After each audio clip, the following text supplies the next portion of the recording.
Tingnan nyo ang aming dinner. Chan.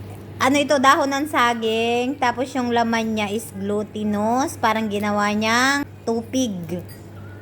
Ah! Ayan si Richelle. Alam mo naman ang aming ano. Laging may paraan. Chan! May food color din siya. Akala mo naman totoong sumang kamuting kahoy. Ano kasi yung asukal niya? Kasi yung asukal niya totoong brown sugar. As in dark brown. Nan! Perfect siya sa kape. Sa Bisaya pa, kinugay. Sarap ng pagkakasunog. Lasang-lasa yung dahon ng saging ba? Binili namin to dito kulang-kulang 700 pills. Magkano na rin yun? 120 lang. 120 pesos.